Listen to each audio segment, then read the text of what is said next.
Naqueles dias, e por algum tempo depois, houve gigantes na terra.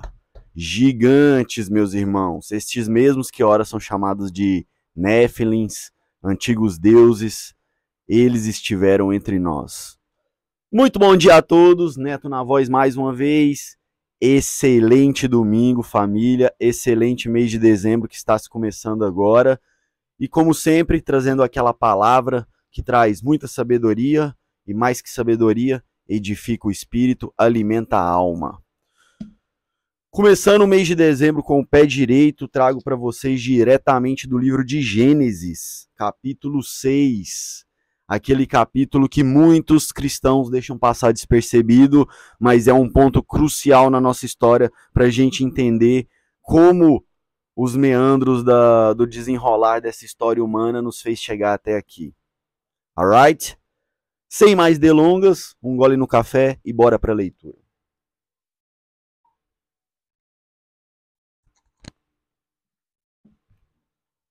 Gênesis capítulo 6, corrupção da raça humana. Te prepara, pega a pipoca, que o assunto hoje é quente. Os seres humanos começaram a se multiplicar na terra e tiveram filhas. Os filhos de Deus perceberam que as filhas dos homens eram belas. Tomaram para si as que os agradaram e se casaram com elas. Então o Senhor disse: Meu espírito não tolerará os humanos por muito tempo, pois são apenas carne mortal. Seus dias serão limitados em 120 anos. Aqui, meus irmãos, o pecado já havia entrado na humanidade, a humanidade já estava decaída, e na sua mesma frequência do pecado e decaimento, apareceram quem? Os anjos, meus irmãos, os anjos caídos. Estes que muitos músicos fazem menção, que diversas obras literárias, musicais, são feitas em nome dos mesmos. Eles que já foram considerados deuses caminhando sobre nós aqui na Terra. Os ditos heróis da antiguidade. Continuando. Naqueles dias, e por algum tempo depois, havia na Terra gigantes, pois, quando os filhos de Deus tiveram relações com as filhas dos homens, elas deram à luz a filhos que se tornaram guerreiros famosos da antiguidade. Ou, com outros nomes, a gente pode chamar de Néfilins. Néfilins, que seriam os Néfilins? Vamos lá. A Bíblia vai nos dizer que 1/3 dos anjos se rebelaram contra Deus, liderados por Lúcifer, e assim foram banidos do céu. Uma vez banidos do céu, vieram para a terra e aqui dominaram, fizeram sua morada. Uma vez que a terra também havia caído, o ser humano que antes estava residindo no jardim do Éden caiu de frequência, caiu de vibração, e agora temos os humanos aqui na terra envolvidos no pecado e os anjos que vieram caídos. Esses anjos coabitaram com as humanas, dando origem aos Néfilins, os gigantes da antiguidade, também conhecidos como heróis, que a gente vai ter em todas as mitologias, seja nos sumérios, seja nos egípcios, seja nos nórdicos, seja entre as tribos indígenas brasileiras, seja entre tribos indígenas norte-americanas, seja em aborígenes australianos, todos relatam a existência de gigantes. Todos relatam a existência desses ditos seres, algumas culturas dizem os seres que vieram das estrelas, outras culturas vão dizer os deuses caminhando na Terra conosco. Mas é interessante ver que todas as mitologias que tratam estes seres como deuses, relata que os deuses têm sentimentos totalmente humanos, como se fossem meras criaturas e não os criadores de fato. Que não de fato são os criadores de tudo, mas as suas emoções, as suas atitudes, egoísmo, ambição, busca de poder, mostra como se fossem exatas criaturas.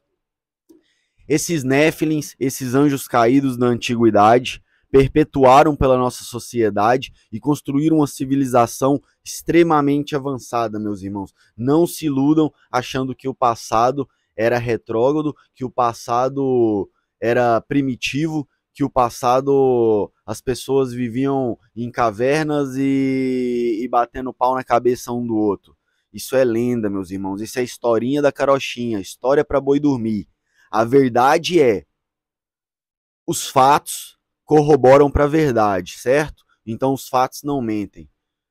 A gente tem construções desde os templos budistas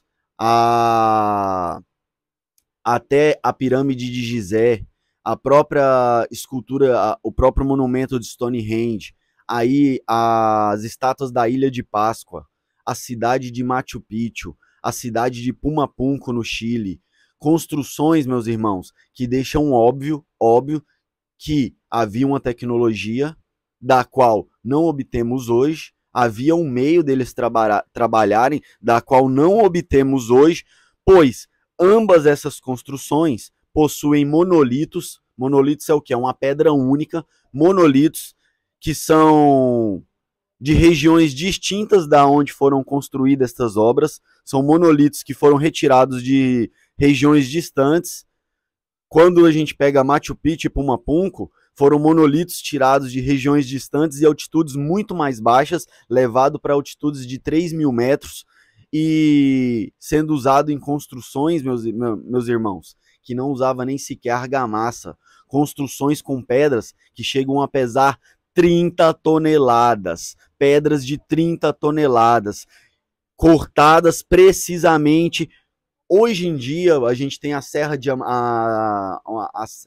diamantadas, a gente tem cortes a laser e ainda não tem uma precisão tão perfeita quanto a gente encontra nessas construções antigas. A gente tem guindastes, a gente tem máquinas para levantar cargas extremamente pesadas, mas ainda não tem uma tecnologia para levar monolitos de tamanha proporção por tamanhas distâncias, muito menos subindo montanhas, subindo em costas íngremes como fizeram no passado. Meus irmãos, na subida para Machu Picchu há um muro com pedras pesando cerca de 3 a 5 toneladas, que elas têm cortes disformes e se encaixam perfeitamente. Se encaixam que não passa um fio de cabelo dentro. No Chile, numa altitude de 3.000 metros, a gente tem uma cidade chamada Pumapunco, que ela é encaixada através de cortes que formam quase como se fosse um Lego gigante. Só que detalhe, cada pedra pesando toneladas. A pirâmide de Gizé, a pedra mais leve dela, pesa 5.000 quilos. Ela tem mais de 1 milhão de blocos empilhados numa estrutura perfeita triangular, cujo o seu desnível de inclinação é menor do que o que a gente consegue alcançar na construção de edifícios e arranha-céus hoje, com todo o equipamento que a gente tem. Pega o Burj Khalifa, que é o edifício mais alto, ele tem um grau de inclinação maior do que o da pirâmide de Gizé. Meus irmãos, as construções antigas têm um requinte que foge da nossa capacidade de execução nos dias de hoje. Então eu pergunto, que material eles usavam e que cálculos e que conhecimento era esse que eles tinham para fazer não só construções com monolitos gigantes e construções perfeitas, mas para além disso, alinhada com constelações estelares das quais a gente achava que eles nem sequer tinham conhecimento.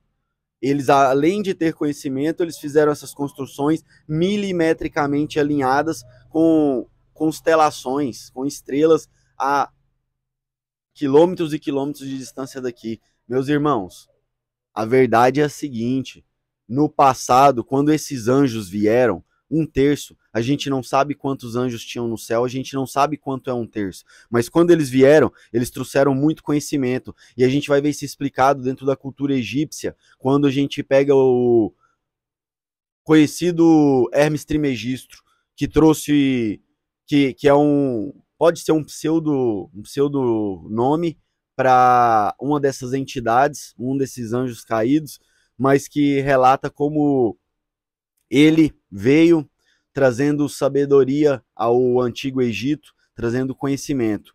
Detalhe, o Egito, pós-dilúvio, é um resquício dessa civilização pré-diluviana. Quando eu digo civilização pré-diluviana, eu quero dizer o quê? Essa civilização que foi coordenada por anjos caídos, que ora vão chamar de anjos caídos, outros vão chamar de Néfilins, alguns hoje em dia chamam de Anunnaki, outros vão chamar simplesmente de extraterrestres, outros vão chamar de espíritos ascensionados, outros vão chamar de entidades superiores dos planos astrais que geram e governam e administram a nossa dimensão. A verdade é que, ao longo da história, eles foram adaptando as narrativas, mas sempre falando dos mesmos seres, das mesmas entidades. Paulo vai nos alertar sobre isso. Ele vai virar e falar o seguinte: a nossa briga não é contra a carne. A nossa briga não é contra a carne. A nossa briga é contra entidades e potestades que governam esse mundo. Por quê, meus irmãos? Eles vieram expulsos do céu. O céu é praticamente o paraíso. Eles foram expulsos de lá. A história que eles vão contar dentro do esoterismo, dentro do gnosticismo, dentro dessas linhas paralelas ao cristianismo, que tenta colocar Cristo como um dos avatares, mas que na verdade há outros, há milhares, e que existe um conselho espiritual, estelar, cósmico, que governa esse mundo. Eles vão dizer que esses seres vieram do planeta Capela, de uma constelação distante, e que vieram aqui para construir uma morada e acabaram mexendo no DNA humano, corroborando para a evolução humana. A verdade, meus irmãos, é que essa teoria da evolução só corrobora para essa grande mentira dos anjos caídos, porque na verdade a gente era seres perfeitos que viviam com Deus e a gente caiu no pecado e de lá para cá a gente foi se afastando, afastando, em detrimento da cultura que foi criada nesse meio aqui, da cultura que foi. Mas era propósito de Deus. Era o propósito de Deus, porque ele sabia que parábola do filho pródigo. Olha a sabedoria de Cristo, a sabedoria de Deus e como as escrituras não mentem. Parábola do filho pródigo vai dizer o quê? Do filho que pegou a herança e se afastou do pai. A gente pegou a nossa herança, toda a imagem e semelhança de Deus, todo o nosso DNA que a gente carrega, imagem e semelhança de Deus, a assinatura dele está no nosso DNA. A gente pegou essa herança e foi embora, se afastou do pai. É exatamente a parábola do filho pródigo, meus irmãos. Não sejam ingênuos. Olhe para esse mundo e observe. A gente está evoluindo, a gente está melhorando. Toda essa teoria darwinista que traz como se o ser humano fosse primitivo no passado e vem adquirindo cada vez mais evoluções, adaptações e conhecimento. O conhecimento, sim, a gente aumentou. Melhorar de vida? Há quem questione, há quem duvide. A verdade é, a gente se afastou do pai e começou a usufruir da herança e percebeu que através das experiências vividas e do aprendizado adquirido, a gente percebeu que o melhor lugar era ao lado do pai. Isso é a parábola do filho pródigo. O filho pródigo se afasta do pai, gasta toda a herança e aí ele percebe que, tipo, poxa, eu tava melhor lá com meu pai, lá eu vivia... os escravos do meu pai vivem melhor do que eu tô vivendo aqui no mundo, buscando as coisas do mundo, gastando minha energia, meus recursos e minha vitalidade com o mundo.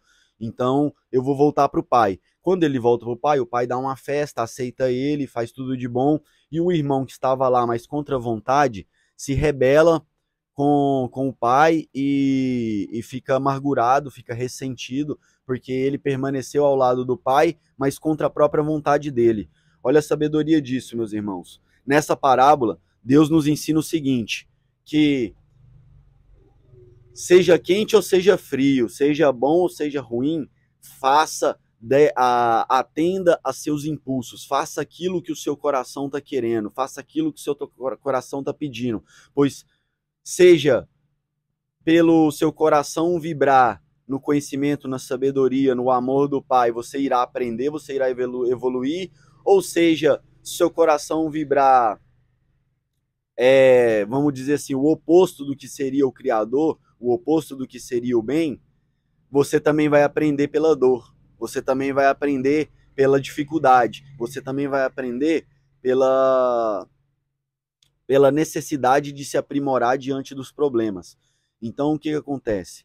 O filho pródigo sai de casa, percebe que o mundo só oferece frutos ruins e quando ele volta para a casa do pai, o pai o recebe de braços dados e ele tem muito amor pelo pai, porque através das experiências que ele viveu, ele conseguiu entender que tudo que o pai dizia, tudo que o pai ordenava, era para o bem e não pela pura e simples vontade do pai. Assim foi a humanidade. A humanidade saiu expulsa do paraíso, junto com os anjos, que também foram expulsos do céu, e a gente caminhou nessa jornada do filho pródigo, gastando todas as nossas riquezas e o nosso poder de criatividade, o nosso poder de criação, como o de Deus que ele nos deu, que é a nossa imaginação, que é todo esse poder que a gente tem como imagem e semelhança de Deus. A gente foi gastando, e aí eu te pergunto, a gente viveria melhor em uma família equilibrada, em meio à natureza, com frutas abundantes, tudo que a gente precisava, todos os recursos necessários ali à nossa disposição, ou a gente vive melhor em cidades extremamente poluídas, com veículos e transportes, queimando combustível fóssil para todo lado, destruindo tudo que é natural e construindo cidades tecnológicas de concreto e aço, com milhares de brinquedos digitais e dando espaço e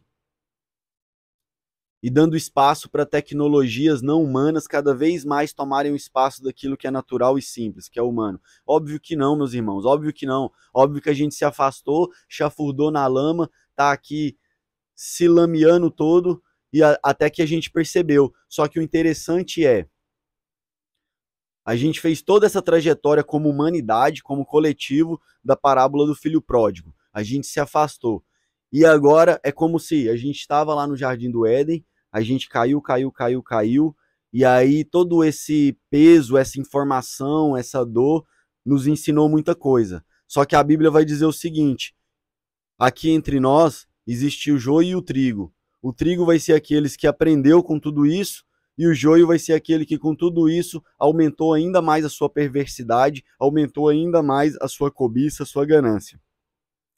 Aquele que se arrependeu, identificou os verdadeiros valores e percebeu que o Pai, na verdade, estava nos instruindo o tempo todo e não botando leis autoritárias, esse faz a meia volta e começa a voltar para o Pai, para a fonte criadora. Caiu, agora vai começar a voltar e começar a subir em sentido ao Pai. Esse seria a maturação do trigo e o arrependimento dos pecados e a busca por Cristo.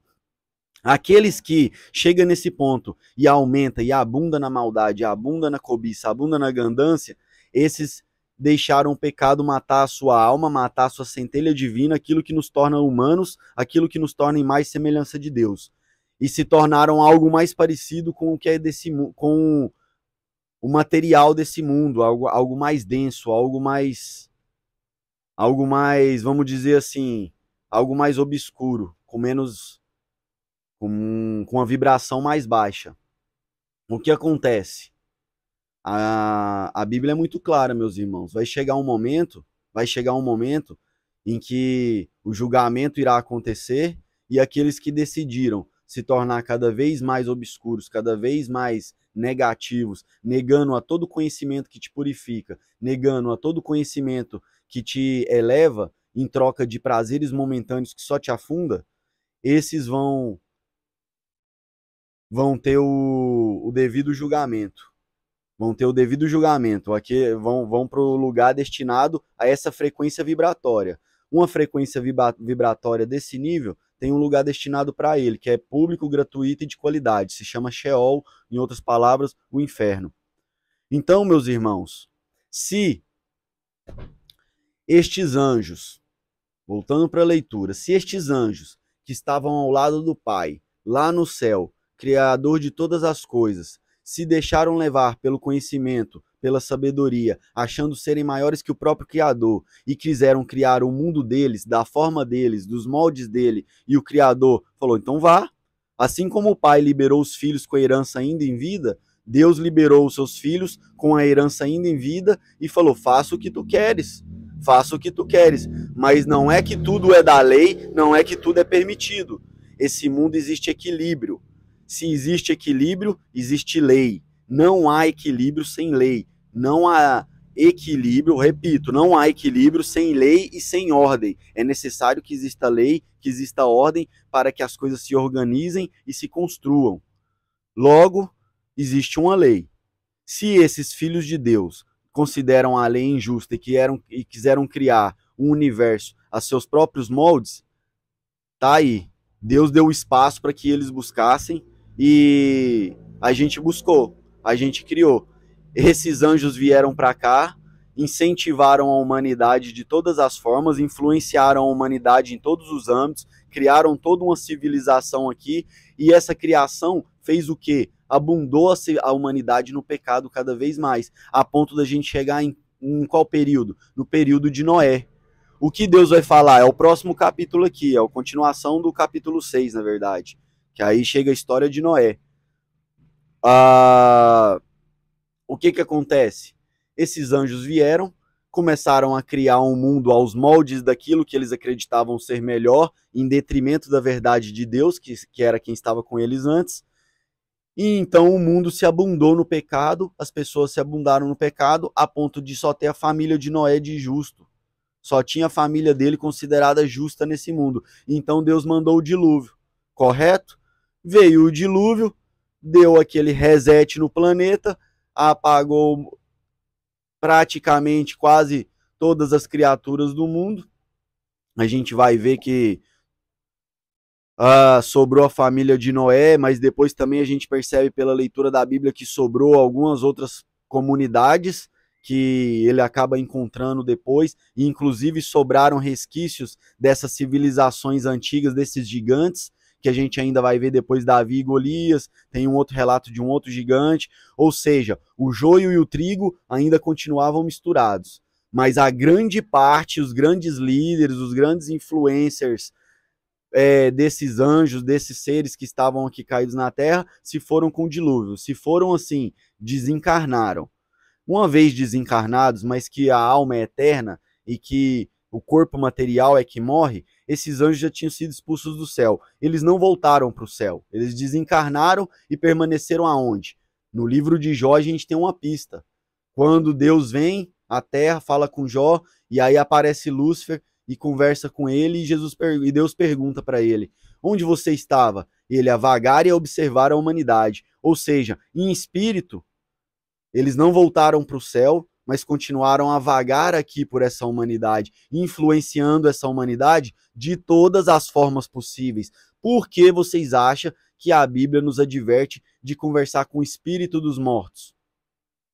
É óbvio, meus irmãos, porque esses mesmos espíritos, quando vieram para cá, afundaram a sociedade no mais profundo caos. A gente obteve tecnologias avançadíssimas, um mundo muito parecido com o que é hoje, com uma comunicação mundial, com a globalização das civilizações, elas fazendo o intercâmbio entre elas, e guerra para tudo quanto é lado, violência para tudo quanto é lado, abuso de autoridade, estupro, morte, assassinato, ganância desmedida de todos os níveis. Esse mundo afundou. Veio o dilúvio, varreu, e essas entidades, as quais não voltaram para lugar nenhum, ficaram vagando aqui pela Terra, porque a gente tem aqui, ó, o mundo material, e paralelo com esse mundo material, a gente tem um mundo espiritual. Ah, mas eu não acredito em nada disso. Por acaso, se tiver alguém assistindo aí que não acredita, porque eu acredito que grande parte do meu público é cristão e crê na espiritualidade, na existência da alma, na existência do espírito. Mas para quem não acredita, toma um santo daime, toma um ayahuasca, ou vai num terreiro aí e vê uma incorporação, e você vai ver que o mundo espiritual é real. E que esse mundo espiritual está aqui, paralelo com o mundo material. Estes seres, esses anjos caídos, que, ora, dominaram a civilização e levaram ela a mais profundo caos, era quando todas as mitologias antigas dizem os deuses caminhavam entre nós, eram os deuses astronautas, eram os Anunnaki, era não sei o quê. Quando a gente vê as estátuas egípcias ali no Oriente Médio, você tem as estátuas gigantes e as estátuas de humano do lado, uma da outra, assim, as esculturas, mostrando que o quê? Que esses seres eram muito maiores. É relatado abundantemente. Na arqueologia, a gente tem diversos achados corroborando para a existência destes seres. Logo, esses líderes, essas entidades e potestades desencarnadas começaram a influenciar a sociedade do lado espiritual, da parte espiritual, não mais andando entre nós, mas influenciando de forma do mundo espiritual para o mundo da matéria. Como haviam desencarnados, há limites para essa influência por parte do mundo espiritual aqui com o mundo da matéria. Então eles influenciaram até onde lhes foi possível dentro da lei que existe regindo a física desse mundo, a física desse universo. O que acontece, meus irmãos? Por essa influência deles ter sido limitada, porque antes eles estavam caminhando aqui no meio, e é o que os antigos vão chamar da Era de Ouro, a era que a humanidade foi mais amplamente rica e vasta e não sei o que, não sei lá mais das quantas, eles vão querer desde o dilúvio, eles estão tentando, passou o dilúvio, de lá para cá é uma tentativa, é o que eu vejo, o que eu enxergo hoje, é uma tentativa contínua de voltar a esse período de ouro. Eles estão avançando gradativamente, induzindo a humanidade a fazer tudo o que eles precisam para eles voltar a reinar entre nós aqui na Terra. Eles estão fazendo com a humanidade o mesmo que fizeram no passado, conduzindo a humanidade para serem seus servos, para serem seus escravos. E a gente está trabalhando em prol disso. Eu te pergunto, a gente está evoluindo, meus irmãos? Essa parafernália toda tecnológica aí é para nossa evolução? Algumas coisas sim a gente utiliza e melhora o rendimento, melhora a produção, mas a grande maioria desses brinquedos tecnológicos que têm surgido, principalmente agora no século XXI, tem um único objetivo. E esse objetivo é trazer de volta essa dita Era de Ouro, onde esses anjos caídos, estes demônios, reinavam na Terra e eram chamados de deuses.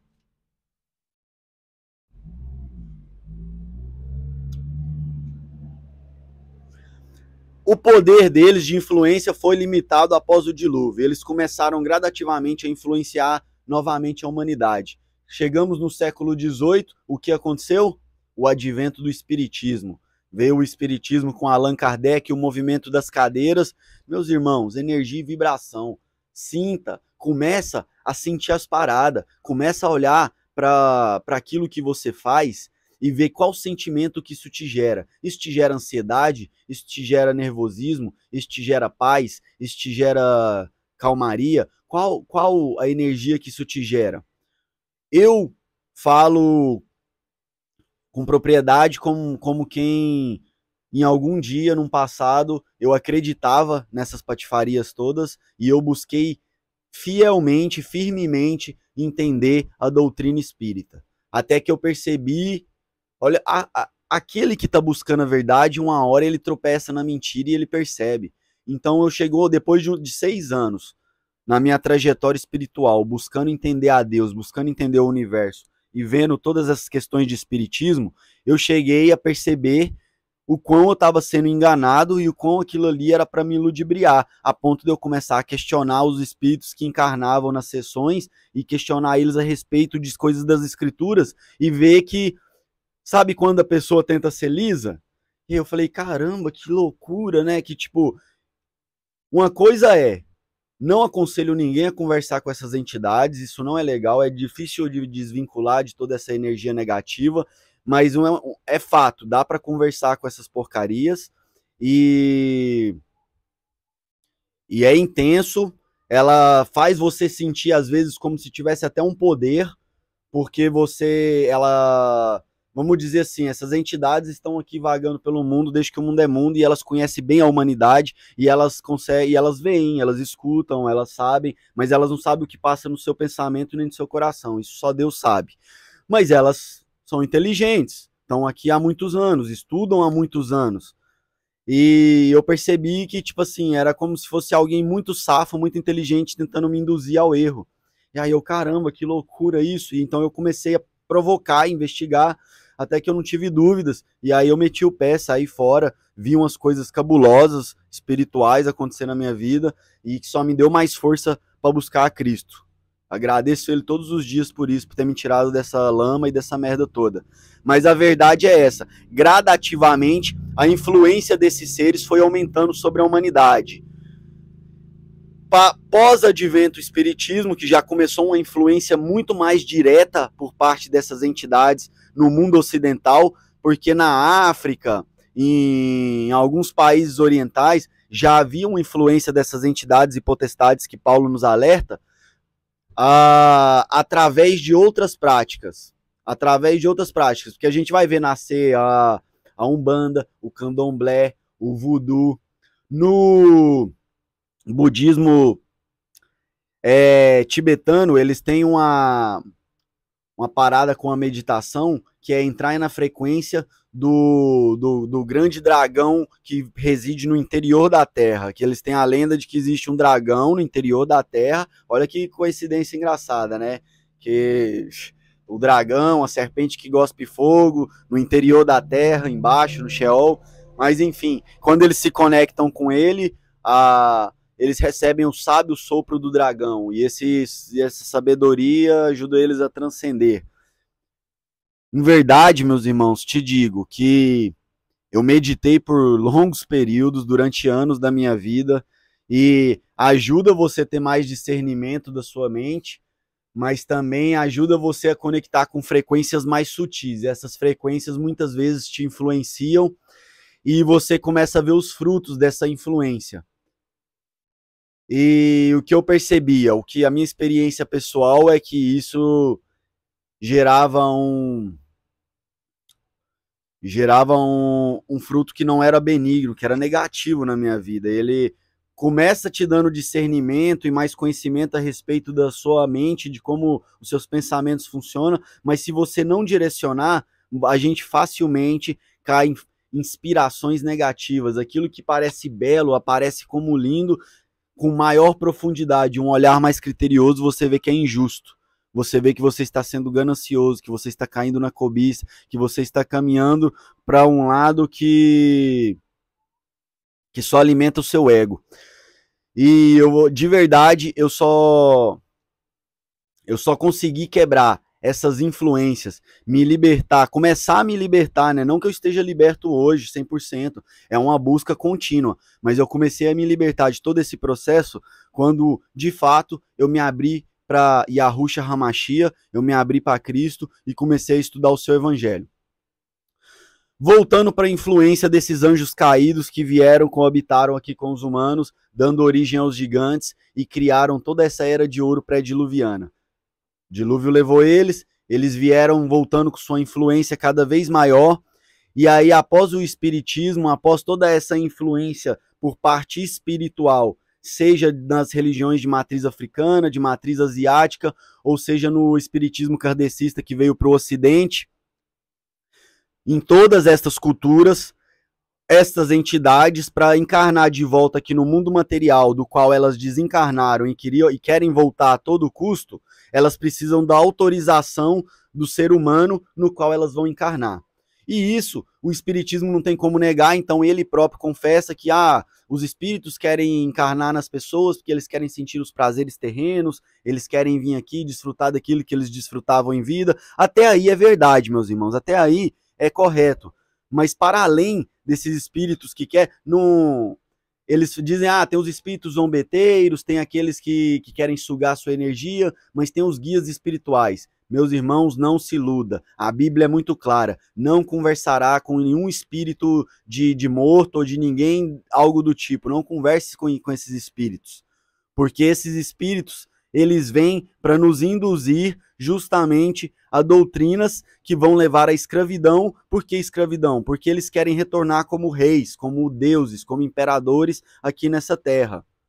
Logo, após todos esses adventos espirituais nos quais eles vão influenciando a humanidade a cada vez mais fazer pactos com eles, veio o advento da Revolução Industrial e de toda a tecnologia que a gente desenvolveu nos últimos 200 anos. Nos últimos 200 anos, a gente caminhou para uma tecnologia que ela tem um destino. Esse destino se chama transhumanismo. Falar disso quando começou era loucura, a galera não entender. Falar disso há 50 anos atrás, a galera ia se assustar e não ia compreender.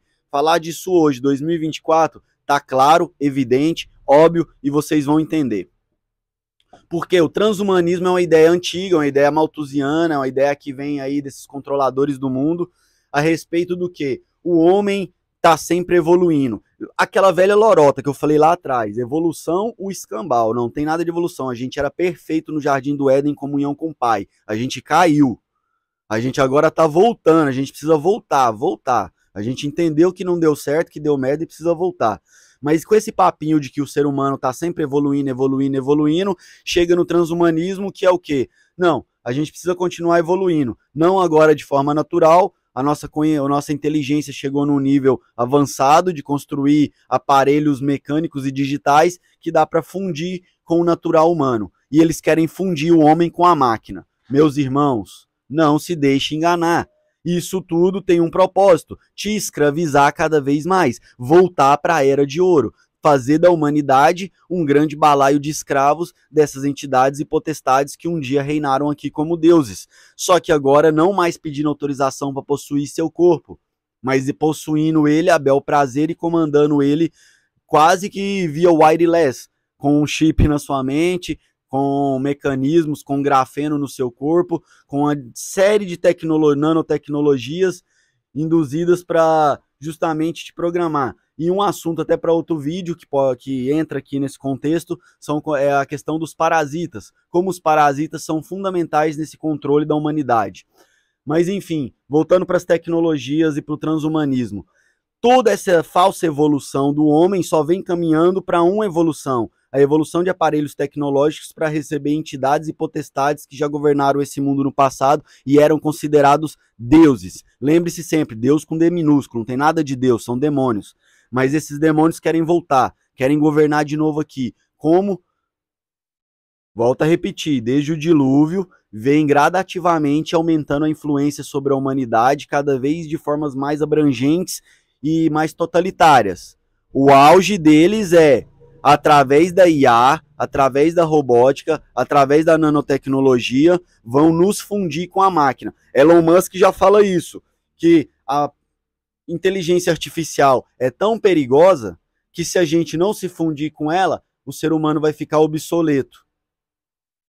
Elon Musk, os caras da tecnologia de hoje em dia aí, eles dizem abertamente com todas as palavras que se a gente não se agir agora e não se fundir, a gente vai ficar obsoleto. Agora você pega o livro de Daniel, de 500 anos antes de Cristo. O cara falava que o último governo da Terra seria de barro e metal fundido. O barro que é da onde o homem veio, o homem natural, o homem de Deus, imagem e semelhança, fundido com o metal, fundido com a tecnologia, com grafeno, com nanotecnologia no corpo, com microchip na cabeça, abrindo espaço para essas entidades incorporar sem pedir licença mais, sem sua autorização. Você vai virar de fato um zumbi, um escravo, um lacaio na mão dessas entidades. E eles vão voltar e querer dominar a Terra. Só que a gente sabe do final dessa história. Então, aquele que despertar, antes que cheguem os dias da grande aflição, onde as pessoas procurarão a morte e não encontrarão, desperta você que dorme e afaste-se da Babilônia. Fuja desse sistema corrupto. Saia de perto desse satanismo. Porque tudo isso é satanismo, é a religião de Lúcifer, é a religião do anjo caído, é a religião deles que eles querem em detrimento da religião de Deus. Deus é diametralmente oposto ao que esse mundo está construindo. Esse mundo já caiu, já está condenado. Jesus disse, o nosso lar não é aqui, a Jerusalém celestial, criada por ele, está vindo para nós. Este mundo está caído, este mundo já se perdeu, este mundo está na frequência dos demônios. E aqueles que insistirem em continuar com os demônios vão continuar. Mas não pense você que vai ser o demônio-chefe. Para ser o demônio-chefe, você tem que ser muito inteligente e muito mal. Você vai ser um escravo na mão deles. Então a gente precisa se apartar. Porque se a gente não se apartar, esse é o momento da curva. Por isso eu fiz esse canal, por isso eu digo pânico mesmo na Babilônia, porque a gente está aos 45 do segundo tempo, é o acréscimo, é o momento de agir. Essa é a hora. Eles estão fazendo o projeto deles. Eles quem? Paulo nos alertou, nossa guerra não é contra humanos, mas é contra entidades e potestades que governam este mundo. Então está na hora da gente se apartar, meus irmãos, e o aparte é lindo, porque quando você vê que a escravidão é mental, que eles enchem sua cabeça de necessidades inúteis, que só fazem você buscar trabalhar para eles, em prol deles, em prol dos objetivos deles, que nada tem a ver com sua felicidade, que para sua felicidade o que você precisa é buscar a Deus, com todas as suas forças, com toda a sua energia, e mesmo que você não tenha nada do que o mundo ofereça e esteja buscando a Deus, você será abundantemente rico, milionário. Você é herdeiro do universo. O nosso Pai é o Criador de todas as coisas. E é isso, meu irmão. A palavra de hoje é essa, família. Eu espero que possa ter agregado a vocês, eu espero que possa ter tocado o coração de vocês.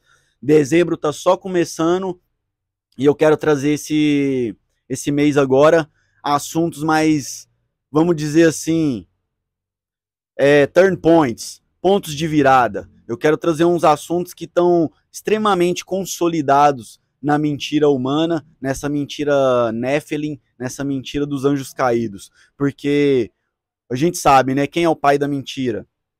Pois então, é o diabo. E ele governa esse mundo através dela. E tem algumas mentiras, não que uma seja pior que a outra, todas são ruins. Mas tem algumas mentiras muito enraizadas que vai tocar em vocês, de repente até como uma ofensa, porque são crenças muito, muito, muito antigas, entuchadas na mente do ser humano desde quando ele nasce. E eu quero aproveitar esse dezembro para tocar nessas feridas aí, porque a gente precisa. Tá na hora da virada, tá na hora da gente voltar. O filho pródigo já caminhou longe demais e a gente precisa voltar pro pai. Valeu, meus irmãos, por hoje é só. Tamo junto e é isso, família. É isso. O livre-arbítrio foi dado, agora cabe a cada um decidir o que vai fazer com ele. Você quer ser escravo desses demônios ou você quer ser livre em Cristo? Tamo junto, é só o começo.